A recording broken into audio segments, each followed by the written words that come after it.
Ladies and gentlemen, presenting the Professor, Greg Dooley, and the Pundit, Steve Clark. Men, take the mic. Michigan plays with fire, but it doesn't get burned. But the same can't be said for a program that doesn't appear to be happy anymore. It's the Professor and the Pundit with Greg Dooley and Steve Clark, and we're proudly presented by Nick Hopwood, who's a certified financial planner, founder, and president of Peak Wealth Management. Retire with peak confidence. Visit Nick's website at peakwm.com. We are coming at you fresh off an amazing Friday live show at the Brown Jug. And then we get into a steaming hot October homecoming, a beautifully executed maze out. Got a victory over the Badgers that we had to have. And then, as Steve mentioned, a few giggles at one of our Big Ten foes. What amazing Saturday, man. It happened in week 3 and now again in week 6. A week slate of games where you pretty much thought you knew what was going to happen, but then, of course, you would be wrong. More on that later. But first of always, we start with Michigan beating Wisconsin 24-10, Greg. Probably a game where many of us are going to recall the mistakes more than the positives, but there were some positives out there, as there should be, for both sides of the ball against a team that seems to be slogging uphill. There were some positives. I do my weekly mood rating, Steve, and it was neutral. No movement because of those things you're talking about. Happy with the win, but some of those things. But positives, we have to start with number 19 because it's fun. It's getting really fun to watch this man. Bryce with a career-high 270 yards passing. The offense had to go to win under Plan C. More on that in a little bit. Each week, number 19 does something special. Yeah, he does, and I wonder if it's even surprising the receivers at times, Steve, that suddenly he's escaping and the ball's coming at him hot, and I wonder if that's part of the issue. As someone watching him, though, man, we're seeing NFL throws and plays. He's getting better and better, and that's the headline, right? We got to be excited about that. And Donovan McCauley, man, he had a breakout game. 6 catches, 112 yards, and a touchdown. And freshman Andrew Marsh, 4 catches for 80 yards. A couple of toe taps around the sideline for each of them. They had breakout games, clearly establishing themselves as your 2 top receivers and people that Bryce can depend on. We talked about Marsh. We expected to see more of him. He's like the worst kept secret on the team, and he came out. It looks like he's going to be a go-to guy. McCauley breakout. Amazing catches, but also, and it was partly on Wisconsin for not wrapping him up, but he looked like an NFL receiver separating from these guys, man versus boys. That was great to see, to make some plays after the catch. So he's had an ability now against Oklahoma to make a contested catch. He showed it against Nebraska, although it didn't count.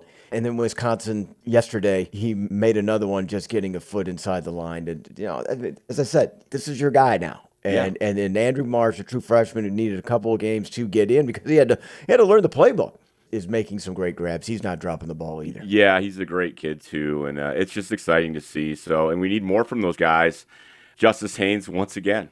I mean, this is like you can set your watch to it, Steve. He's doing some great things. Finished with over 100 yards again. No Wolverine rusher has ever started their Michigan careers with 5 straight 100-yard performances. He had another explosion burst of 43 yards in the opening possession that was just short of scoring a touchdown. Now, Wisconsin came into this game leading the nation in rush defense at 50 yards per game and not allowing an opponent over 72. That includes Alabama. I didn't know that. On that. Alabama had 72 rushing yards. Now, Alabama's not the power rushing team that you would think like maybe a Florida State is at over 300.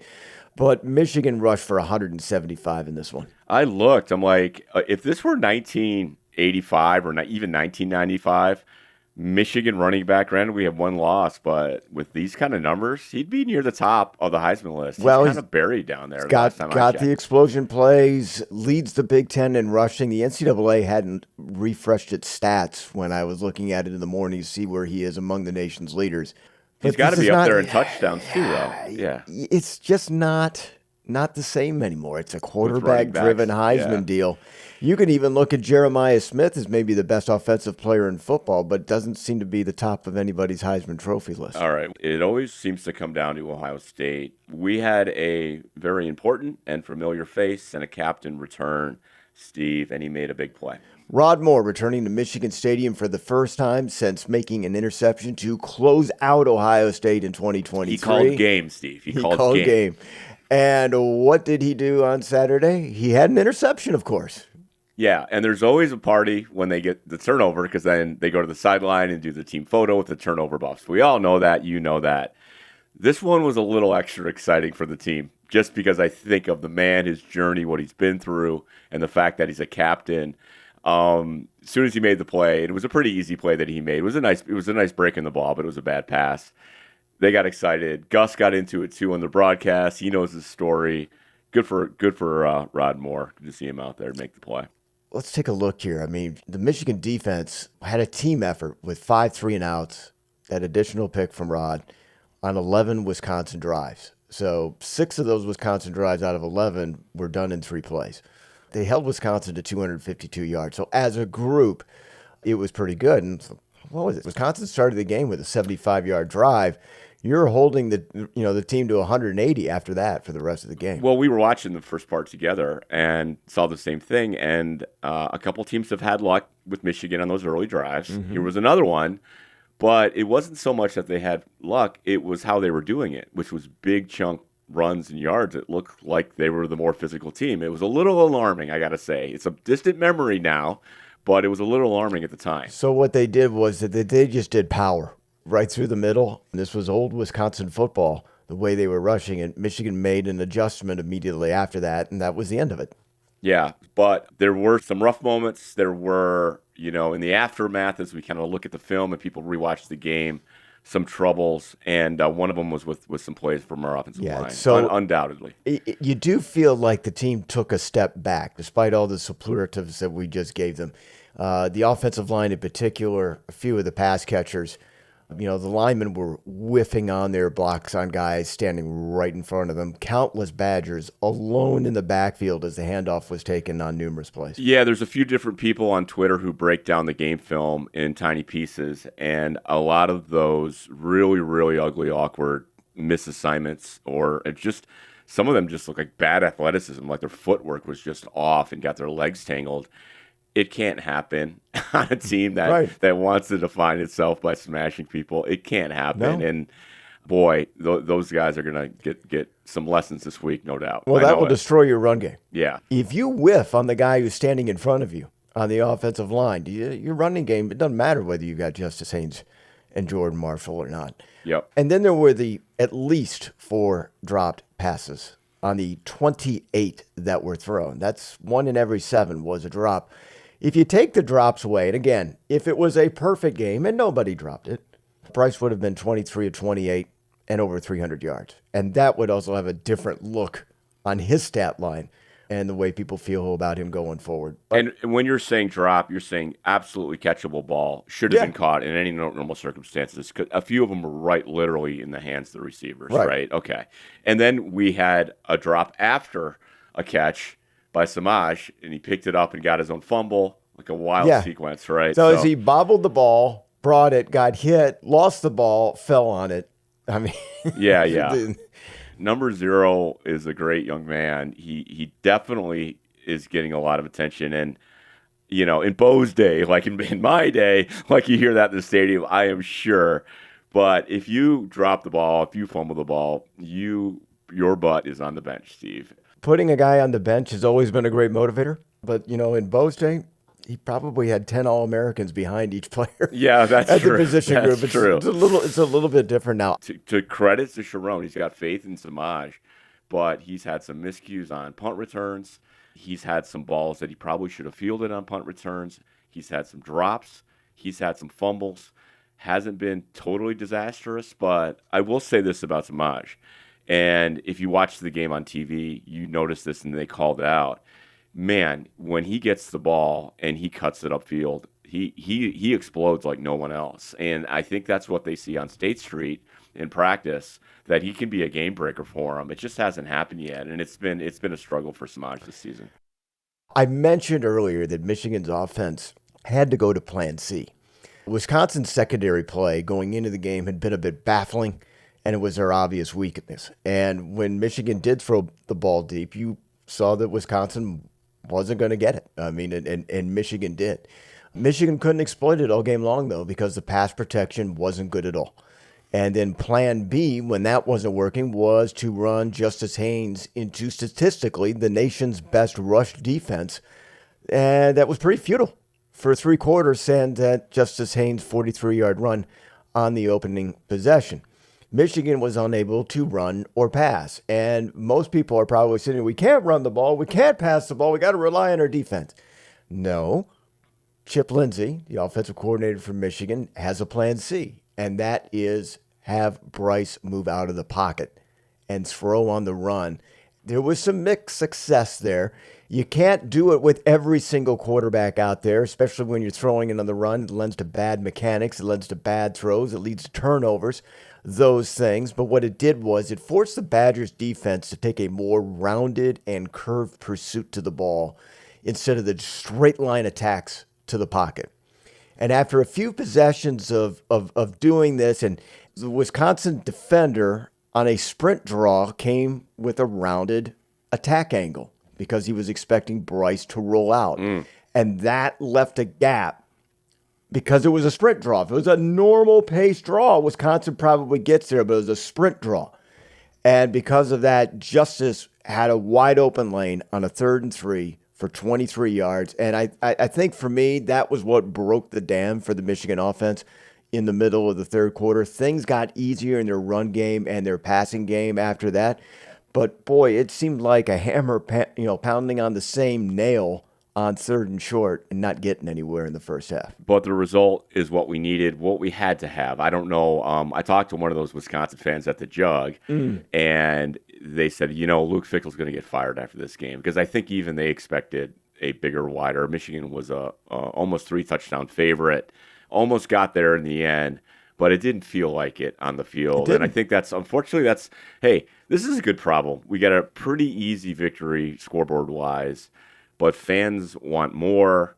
We'll get to the Southern Cal game because this is another big one. And right after that, the Washington game. This is going to be a huge couple of weeks for us. But it's great to be sitting here with these wins behind us, in just the setback at Oklahoma. So it is better to grumble about a win than it is to suffer in a giant loss. And that's exactly what happened to one of my favorite teams, the Penn State Nittany Lions. Well, you want to talk about the benefit of a noon game and a big win, right? So we get the win, and like a lot of you settle in for now an afternoon in the wake of a win and watch some football. And like you said, we did not expect a lot of drama, but we got it. And we were at Oscars. Steve, you even made it after, spending about 90 minutes traveling about 9 miles. We may have to talk about this and things Steve only cares about. But Steve made it. I finally made it. He looked a little haggard. He came in, but you caught most of the game with us. I watched a guy for 30 minutes walk past my car. It took me 30 minutes to catch up to him.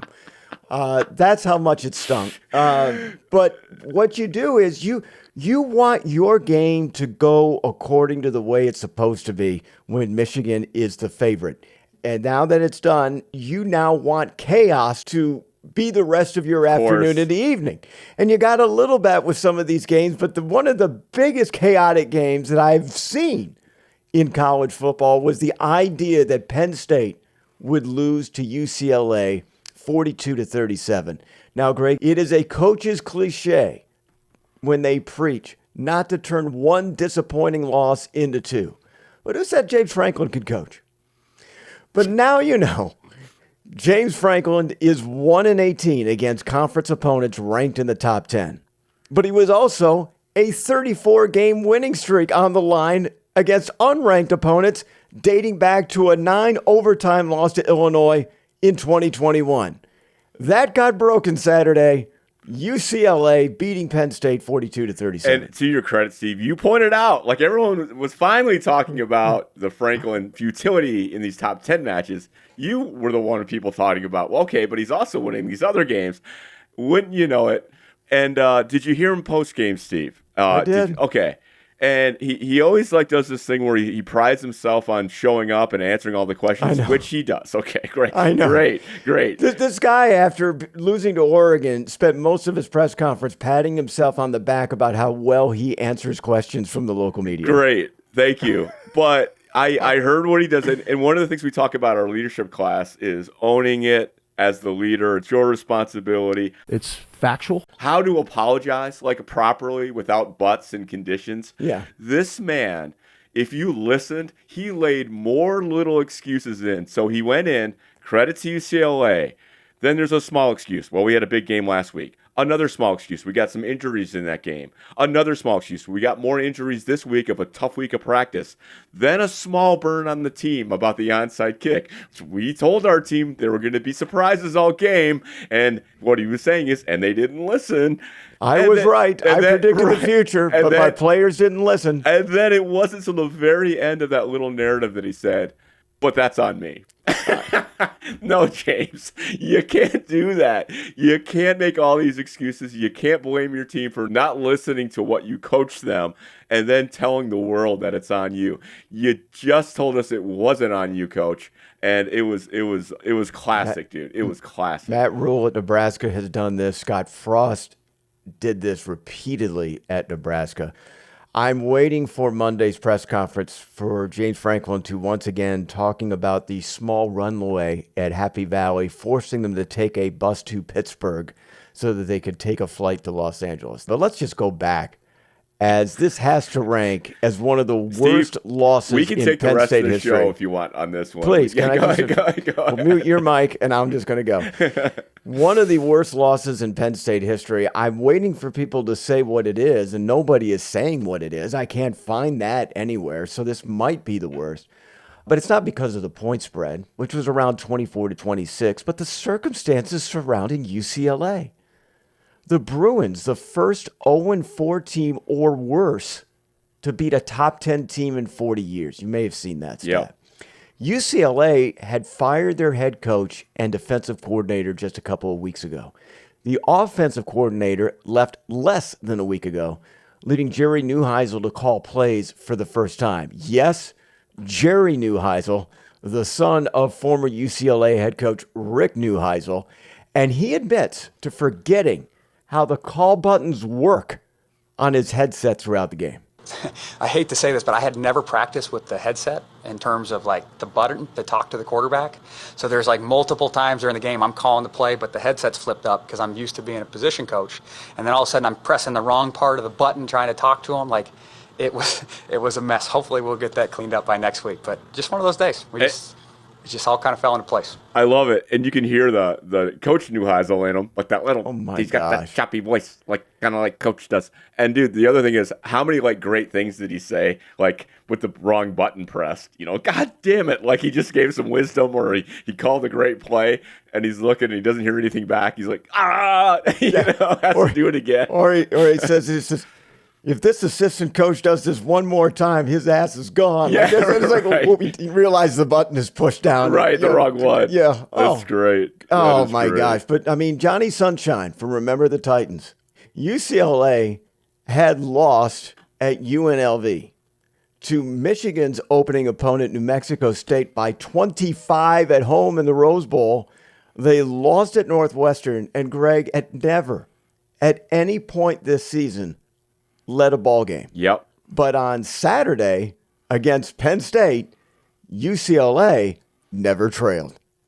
Incredible, man. Holy shmikeys. Yeah, holy crap. It was something else, man. It was something else. And you mentioned Neuheisel, and they showed the back and forth with Coach Neuheisel in the booth, right? Or sorry, on the network shot spot. And they showed clips of him watching it. And to watch this game and to watch, UCLA's quarterback you were going to talk about looked like a Heisman candidate against Penn State, the team that how many people had as their national championship pick this year? Amazing stuff, man. Yeah. So Penn State, who always feels like they are on the short end of the stick when it comes to Michigan and Ohio States of the world, saw what those two teams did in 2023 and 2024 and tried to emulate it. They went all in. They retained their best players. They thought Drew Auer was on the same progression growth like J.J. McCarthy. They spent money on fixing their weakness at receiver. They enticed Ohio State coordinator Jim Knowles to be their DC for a record $3 million a year. And then Nico Iamaleava had 5 total touchdowns, 128 rushing yards. Greg, they had bye weeks before Oregon and Ohio State. It was all set up. Heck, if they had just lost to those two teams, they'd probably skate into the playoffs. But now, barring some sort of miracle win at Columbus, they're out with a tremendous season-ending thud that feels like Wile E. Coyote crashing off a cliff and then being pulverized by the boulder afterwards. So, Steve, we've seen some of this where people make these big trips, and we're finding it more and more where we've got some outcomes that are they explained by some of the travel, and do you see that? What do you think? It makes me wonder once again. I mean, never would you expect that a Penn State would go out west and lose to UCLA. And you have to think about, James Franklin jokes aside, about how much travel does come in part of it. Pac-12 coaches were quite vocal about it during basketball season last year when they were first going through this. We know about Michigan's history going out west. I think it is some sort of factor, and people might want to brace themselves for when Michigan plays a team that they should beat out on the West Coast. If you feel like Michigan's got a 60 or 70% chance of winning against a team that's 30 or 40% chance of winning, the travel might be enough to flip that script. Yeah, I think so. And we'll talk about USC in a second, Steve, but I have a hunch that Michigan's going to go out early. They're going to go on Thursday, actually, and spend some time there. They're going to visit the Chargers. I think they might even practice in SoFi. But I wonder if the team is cognizant of this, that they know they need to kind of get settled in, get on West Coast time. I don't know when Penn State arrived, but I think they're thinking about it, at least, because they wouldn't normally go out on a Thursday. I think you go ahead and try it, but the thing is that kind of disrupts your practice flow. You get your last heavy, hard practice on a Thursday, take it easy on Friday, game day on Saturday. How does that mesh? And where do you have a heavy practice Thursday morning and then go travel and then do your walkthrough Friday?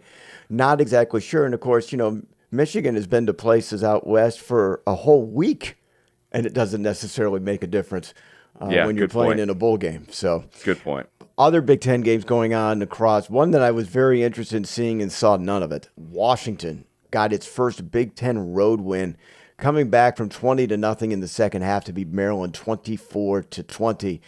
I'm telling you, Michigan's first half schedule does not end with USC next week. Washington is a very, very dangerous team, and they have a trio of players at quarterback in Damon Williams, who's putting up great numbers. They've got one of the best running backs in the Big Ten in Jonah Coleman, and one of the best receivers in the Big Ten in Denzel Boston. Yeah, that Boston guy really impressed me, man. He made some big plays. He's 6'4", 200 and something. He's a problem, man. And we've got a couple smaller corners on the edges there. Zeke Berry, we'll see, man. We're going to have to get somebody to lock him up. We got bigger fish to fry next week, but we'll be talking about Washington coming up. It'll be a big game. Fortunately, the Huskies' defense is not as potent as their offense, and it's probably a part of their Achilles heel. Michigan State lost to Nebraska 38-27 in a weird seesaw type of game that was much closer than it looked. It was a cockfight, Steve. It was a cockfight. So, it's for the visual, we got Florida and Texas over here. Well, of course, we're locked down to the Penn State game, but over here we got the State game on at Oscars, and it was wild. And there were a lot of mistakes by both teams, but Aiden Childs ultimately made too many mistakes with the football. He made enough plays to kind of keep him in it. And then they had a huge blunder on a kickoff and lost the game. And funny, State's got UCLA next, which they probably circled as, okay, we're going to learn, we're going to progress, we're going to get a W. But now UCLA's coming in there as one of the hottest teams, as far as their mindset in that locker room against State. So it would have been a huge one to get that win on the road. They didn't get it.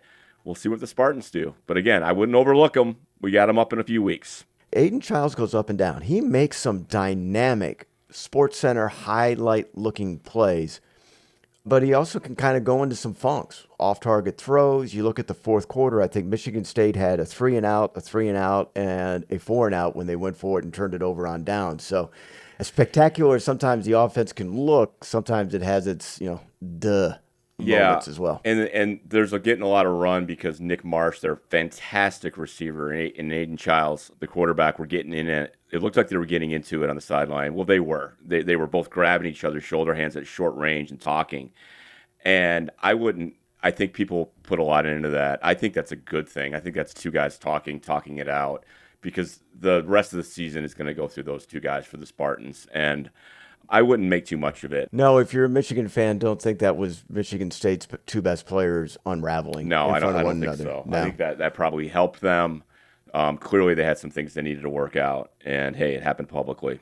So, anything else in the Big Ten that you saw, Steve? Well, I think the big news in the Big Ten is what we're going to talk about next. The off-week news discussion. Try to get some clarity. I know this is right in your wheelhouse. The idea of about private equity coming to the conference. We'll talk about that. We're in the fourth quarter now, Steve, of the fiscal calendar. This is when a lot of people do their budgeting and planning for next year. This is when you come up with that. If you're a public company, you have a board of directors, often private companies too. So have you got your plan for your IT resources? Do you have the right people? Do you have people in the wrong places where you need experts to come in and support you? Do you have the right project managers? Above all, do you have the right leader of your IT organization, your CIO? If you have those questions, if you want to talk to somebody about it, MaverickTechnologyPartners.com. Steve, Maverick has started to put up a beautiful clip from our show up on LinkedIn to kind of cross-promote the professor and the pundit and their services. What a very cool thing that they're doing for us. It's been a great partnership. Hey, if you've got those needs, if you're making those budgets, MaverickTechnologyPartners.com. Thanks, Tim.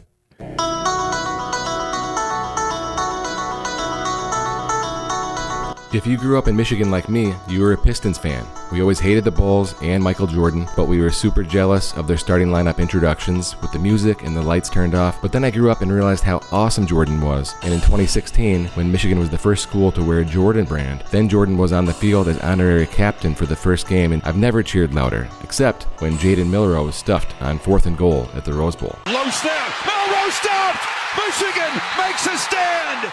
Hey, it's Nick Hopwood, Certified Financial Planner with Peak Wealth Management. I want to introduce you to our new PCS program, Private Client Services, where our fees will now include your annual tax prep costs and getting your estate plan set up. Our clients love that their investments, financial plan, taxes, and estate plan are all tied together with us as the lead. If you're looking for a second opinion, please reach out to us at peakwm.com/mgoblog today.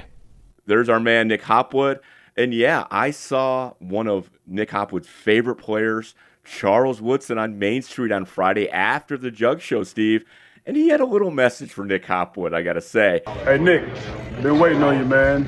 Picture, we'll do something, man. But I just want to meet you, man. God damn it, I've been waiting to meet you, man, for years, dog. Where you at? What's taking so long, Nick? What's taking so long, Nick? He wants to meet him. He wants to get a photo. Come on, Nick. Charles is out there. He wants to meet you, man. I know you love his bourbon. He was out promoting his bourbon and all that stuff. In fact, Charles is now doing a partnership with Champion Circle, where if you buy Woodson whiskey, a certain edition of it, he's going to support Champion Circle, which is a very unique partnership, of course. But as always, Steve, enjoy responsibly. All right, so there is a lot going on with the Big Ten and this private equity news that's starting to surface. Have you heard any of this, Steve? The stories came out in the middle of the week that the Big Ten is mulling over looking at private equity being a big investment into the Big Ten. It would be a giant influx of money coming in to numerous schools in the Big Ten that are really in the red and kind of scared that they won't be able to see themselves out of it.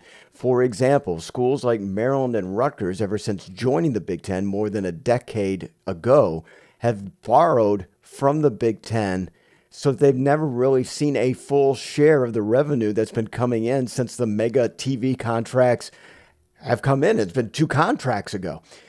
So there's lots of schools that are in the Big Ten that are kind of interested in hearing more, but that's maybe not necessarily in the best interest of your power teams like a Michigan, an Ohio State, a Penn State, or an Oregon, maybe even USC, throw them into that. And it makes it very, very interesting because everybody wants to prepare for the future. They also have to prepare for an exit strategy. And the other thing is that without doing any research into it, people will warn you, don't get private equity involved. You're going to regret it. It's like making a deal with the devil to get what you want right now, but you're going to pay for it even worse down the line. Yeah, I don't quite see it that way. I do think a lot of schools, and you mentioned Rutgers and Maryland, sure, but even Michigan had to take a $15 million injection from the school this year to make the budget meet. So even Michigan is under some financial stress unless we rethink about how we treat things like scholarships and how we treat and who pays for this revenue sharing, which I don't see coming. And by the way, for anyone who doesn't think that we're going to maintain this tradition of not advertising in the stadium, which we've talked about, I think that's going away, whether it's going away with this deal or what's going away with Learfield in the future. The difference between Michigan's budget and like Texas and Ohio State, their revenue at least, is that advertising. And remember, it really costs nothing to put Delta Airlines on our field. Nothing, like other than, the paint, put it on there. So there's really no cost associated with this. It's really just net money that comes in when you put a sign in the big house and someone's willing to pay for the privilege. So that's going away. Okay. So I have heard, and I know through some people that this has been going on for quite a while. And I think everyone's just assuming that it's just about athletics, Steve. And that's the one thing I would share, is that I do not believe it's just about athletics. Well, what do you mean, Dooley? In other words, people look at it, someone's investing in the Big Ten and needs to get return for that. And that return will come solely through the future revenues, like the TV contract and the things that we can all see that are very tangible about revenue streams that are out in the future. Okay. I'm telling you, it's bigger than that. A big, giant firm or big firms or big money isn't just going to buy in to millions of dollars of future revenue. That's actually not a lot of money for them. What they want is something bigger. And what they're getting, or might get if this goes through, is a partnership with the Big Ten Conference proper. What do I mean by that? I'm talking about anywhere, I don't know, I'm guessing maybe 100 million users, Steve. What are users? That is obviously football ticket holders and people associated with athletics, of course.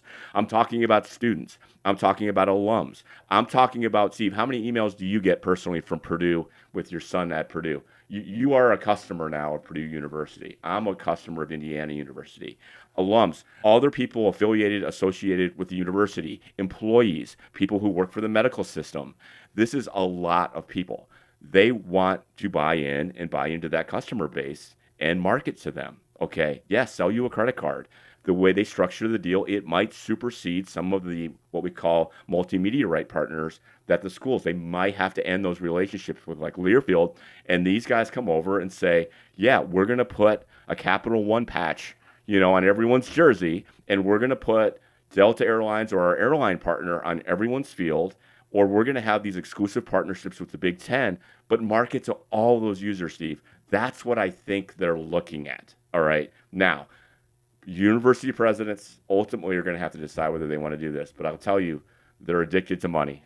They're addicted to money, sure. Steve. They've got big projects. They got big things. And if they could get some of the pressure off of athletics in their budget, and this could handle it, they're going to consider it. So we will see.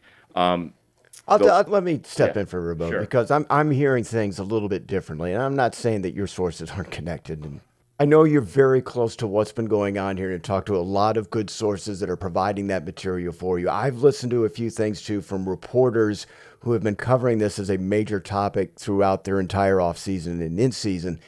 This is a 2-year-old story that all of a sudden became news all of a sudden, and the same problems from this being ratified or a done deal are still exist. So they're kind of flummoxed by the idea that this has kind of come out, but they feel, one, that Michigan and Ohio State would be two obstacles to having this done because they feel like they could even get more accomplished if it was just them on their own. The small schools might be a little afraid that they might get the money that they initially need to get out of the red, but down the line, they may be left out when somebody has this idea that says, you know what, Purdue and Northwestern isn't necessarily holding their piece of the pie, so maybe we will reduce them or maybe send them somewhere else, which they may not have a choice if they're involved in such private equity. And then the other thing that is concerning is that this particular deal that they highlighted this week was locking in the grant of rights for 20 more years to 2046. On the surface, that says, great, what a wonderful influx of money that's coming in for 20 years straight. They said the same thing about the ACC 5 to 10 years ago when they had a contract that was going to 2036.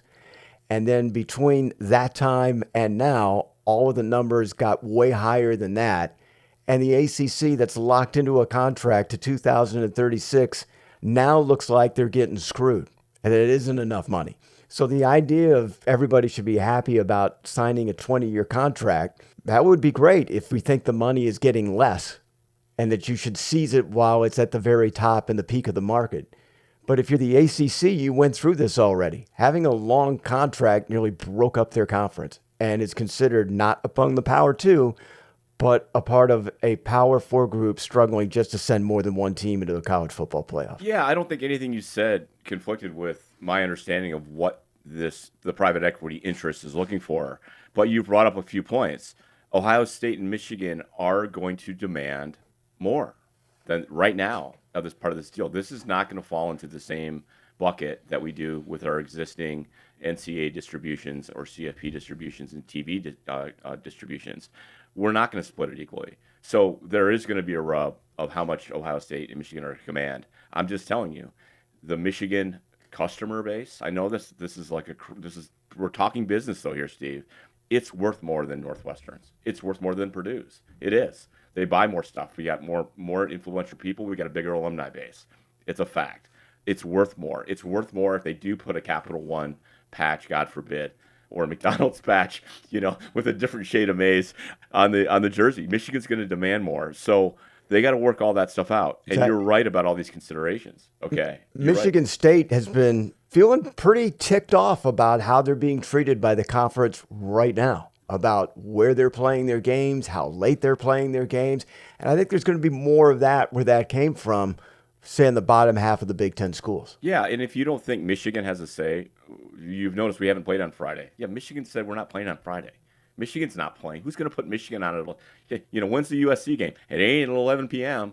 It ain't going to be 11 p.m. ever when Michigan's involved. We don't want to do that. We're not going to do that to our fans, and the TV networks don't want to do that. So this stuff is coming to bear. The grant of rights thing, don't know how much truth there is to it, haven't heard. There will be outs, though, in that grant of rights. It's not going to protect Northwestern from being in the Big Ten indefinitely. I still hear talk of a couple things, of the notion eventually down the road of a super conference. That's still out there. I do think one way or the other, there will be a big offer, and they're going to have to take it. The one thing I don't understand is this a majority vote?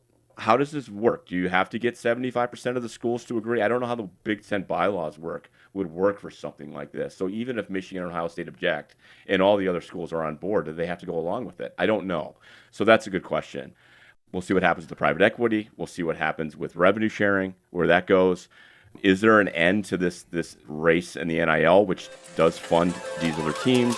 Somewhere Ohio State is a $35 million team right now. If you throw in the revenue sharing and the NIL money they raised, at some point, does that break? We'll see, Steve. But we're going to do more things like having Zach Bryan at the Big House. I've heard rumors of 2 more concerts coming, or at least 2 nights, possibly next summer. Who's on your list, Steve? Who would you like to see in that slot at the Big House? Because I'm guessing we'd like to see the same. And I don't know if they're going to happen, but who would you want to see? The ones that I would want to see will never happen in Michigan Stadium or basically anywhere else because they're all old. And, like us. And it's heavy metal. So, no.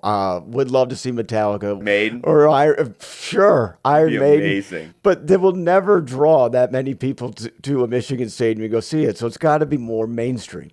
Us chanting 666, the number of the beast in Michigan Stadium is not going to happen. And I don't like that song anyway because of my religious beliefs. Okay. But anyway. I love this song. I'm putting aside the Satanism in it. Yeah. You too, Steve. They played Spartan Stadium. You were there. You saw them at Ford Field? Yep. Soldier Field? Yes. In the Vegas Sphere thing? Yes. How? So okay. I've seen them all there, and that's a possibility that they might do that. Yeah. But it's got to be a band that's more universally liked. Yeah, I think it's probably going to be a younger band, but of season 1, I wonder if Coldplay, who most of our listeners, Steve, are our age or ish. Yeah. But I think Coldplay is something that they might consider. Does Michigan take MIS out of business because they stole their wild horses or whatever it's called down there? I don't know. So they're down to 1 race and 1 concert, and they didn't even have the concert last year. Yeah, but with the success of it, it's coming back. We need more money. Private equity isn't going to stop this kind of thing. Put this that momentum. on a slogan. College football, we need more money. Yeah, give. All right, I love it. I actually had a friend. My friend Paul did the kind of the ultimate fan experience. You got to tour Schambecker Hall, and then see if you got to run out with the team and hit the banner with his wife. Now, I talked to his wife. I gave him a pep talk. What did I tell him? I go, guys, you can't win the game in pregame, but you can lose it. If you go face plant when you're trying to touch that banner, I think I convinced his wife not to go for it. She's not very tall. She didn't go for it. My man Paul went for it. He did hit the banner. Didn't look like the most athletic jump in the world, Steve, but I don't think anyone cared. It was really a cool sight. Way to go, Paul.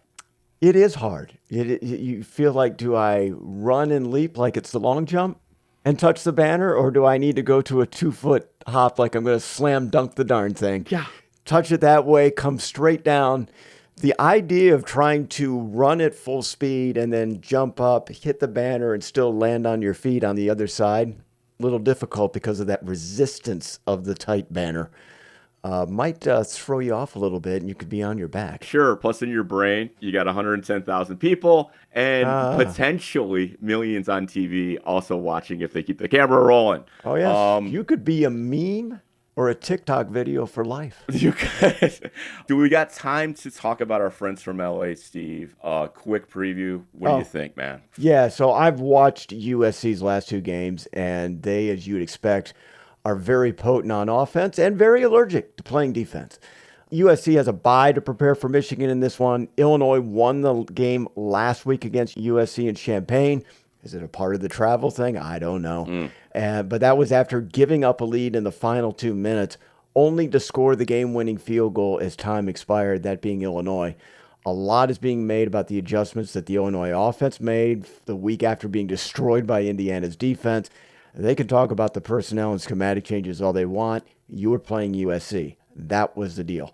And it was a big noon kick. So again, for people at USC, it was like a 10 a.m. local time kick for them. Actually 9 a.m. Purdue threw for over 300 yards against the Trojans. So you can pass against them. Is Bryce Underwood and his receivers the most prolific passing offense in the Big Ten right now? It's really not. Not enough weapons, not enough touchdown passes to me to throw them into that category. So let me warn the Michigan fans, win or lose in the Coliseum on October 11th, if Michigan explodes offensively, do not buy into the idea that the Wolverines' offense has become unstoppable. Or let's say Michigan gives up 28, 30 points a game. This does not mean the Wolverines' defense is imploding. Jaden Mayava, their quarterback's the Big Ten passing leader right now in terms of yards and in passer rating. 11 touchdowns, 1 interception. Receiver Mekhi Lemon is the Big Ten's leading receiver with 589 yards. And Wayman Jordan is the second leading rusher behind Justice Haynes in the Big Ten as well. So prolific offense, a lot of talent on defense that hasn't put it together. Watch Michigan State being able to move up and down the field with USC. Just couldn't make enough scoring plays to keep up with USC's potent offense. It's going to be have to be the same thing, and Bryce is going to have to really grow, and so is those receivers. Michigan slight favorite in this game. Do you know where we're going to stand on that? I'm guessing. So Michigan, according to DraftKings, about a 6-point favorite in this one, close to a touchdown. This is just the opening line. They kind of tend to shift a little bit as Monday rolls around. Yep, big one and big week, Steve. And let's get this one and come back and have a huge game against Washington, and we will be here to cover it all for you. Very good, Greg. Go Blue. Go Blue.